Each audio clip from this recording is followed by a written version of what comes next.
Hello friends, welcome to my channel. இன்னைக்கு நம்ம கோதுமை ரொட்டி எப்படி பண்ணலான்றத பார்க்கலாம்.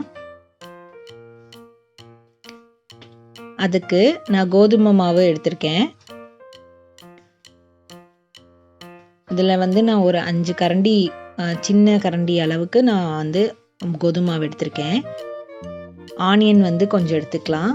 பெரிய வெங்காயத்தை நான் கட் பண்ணி எடுத்து வச்சுக்கிறேன் தனியாக. அப்புறம் தேவையான அளவு உப்பு ஆட் பண்ணிவிட்டு, கோதுமை மாவில் உப்பு ஆட் பண்ணிவிட்டு, வெங்காயத்தை கட் பண்ணி வச்சுருக்க வெங்காயத்து கூட நான் கொஞ்சம் கொத்தமல்லியும் கருவேப்பிலையும் ஆட் பண்ணியிருக்கேன். அதையும் இது கூட அந்த மாவோடு சேர்த்து மிக்ஸ் பண்ணிக்கலாம். வெங்காயத்தையும் கொத்தமல்லி கருவேப்பிலையும் இந்த மாவு கூட மிக்ஸ் பண்ணிக்கலாம். நான் உப்பு போட்டுட்டேன். கொஞ்சமாக தண்ணி சேர்த்து மிக்ஸ் பண்ணிக்கலாம்.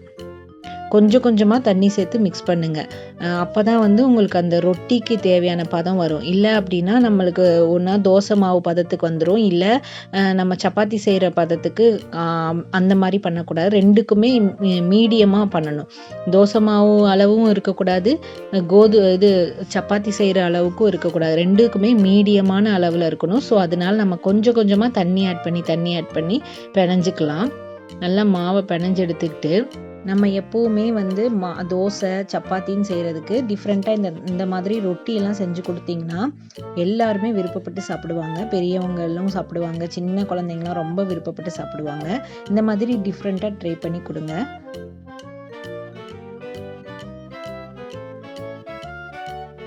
நம்மளுக்கு சப்பாத்திக்கெலாம் பார்த்திங்கன்னா ரொம்ப டைம் எடுக்கும். அதே மாதிரி தோசைனா ரெகுலராக தோசையாகவே சாப்பிட்றோமேன்னு போர் அடிக்கும். ஸோ அதனால டிஃப்ரெண்ட்டாக இந்த மாதிரி நம்ம செஞ்சு கொடுக்கும்போது எல்லாருக்குமே ஒரு நல்லா சாப்பிட்ணுன்ற ஒரு இது இருக்கும். நல்லா நம்ம விரும்பி சாப்பிட்றதுக்கான ஒரு இது டிஃப்ரெண்ட்டாக செய்யும்போது இருக்கும் இல்லையா? ஸோ அதனால் இதை ட்ரை பண்ணி பாருங்கள்.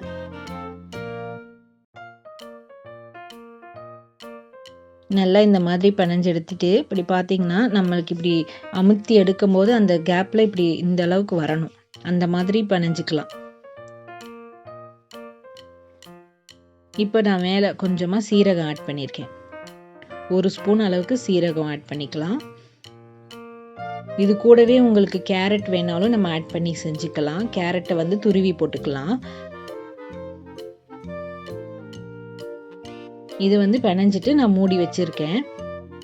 இப்போது இதுக்கு தேவையான சட்னிக்கு நான் பொட்டுக்கடலையும் தேங்காய் சில்லு, அப்புறம் 4 பல் பூண்டு எடுத்திருக்கேன். 4 பல் பூண்டு, அப்புறம் வரமிளகா, காஞ்ச மிளகா நான் எடுத்திருக்கேன். தேவையான அளவுக்கு நம்ம காரத்துக்கு ஏற்ற மாதிரி காஞ்ச மிளகா போட்டுக்கலாம். உப்பு தேவையான அளவு ஆட் பண்ணிவிட்டு இதையும் அரைச்சி எடுத்துகிட்டு வந்துக்கலாம். இதுதான் இந்த ரொட்டிக்கான சைட் டிஷ். நல்லாயிருக்கும் இந்த சட்னி. இந்த சட்னியோட ரெசிபி நான் தனியாக உங்களுக்கு போட்டிருக்கேன், செக் பண்ணி பாருங்கள். இப்போது தோசைக்கல்லில் லைட்டாக எண்ணெய் தேய்ச்சிட்டு நம்ம மிக்ஸ் பண்ணி வச்சுருக்க மாவை கொஞ்சம் எடுத்துக்கலாம். சைட்லேயே ஒரு பாத்திரத்தில் தண்ணி வச்சுக்கோங்க. தண்ணி தொட்டு தான் நம்ம அடிப்போம்.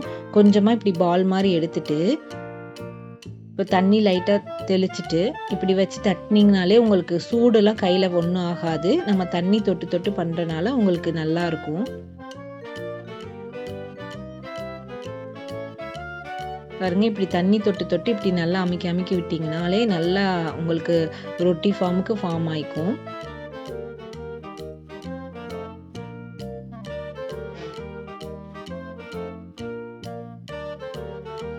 நல்லா இப்படி தட்டிட்டு நம்ம ஃப்ளேம் கொஞ்சம் மீடியம் ஃப்ளேமில் வச்சுக்கலாம். ரொம்ப சிம்லையும் வைக்காமல் ரொம்ப ஹைலையும் வைக்காமல் மீடியம் ஃப்ளேமில் வச்சுக்கோங்க. அப்போ தான் உள்ளெல்லாம் நல்லா வேகும், உள்ளெல்லாம் நல்லா வெந்து வரும். நம்ம ஃப்ளேம் அதிகமாக வச்சிட்டோம் அப்படின்னா மேலாப்படி மட்டும்தான் வெந்திருக்கும், உள்ளெல்லாம் வெந்திருக்காது. இப்படி கொஞ்ச நேரம் மீடியமில் வச்சுட்டு அதுக்கப்புறம் எண்ணெய் ஆட் பண்ணிக்கலாம். ஒரு 2 ஸ்பூன் அளவுக்கு எண்ணெய் ஊற்றிக்கலாம்.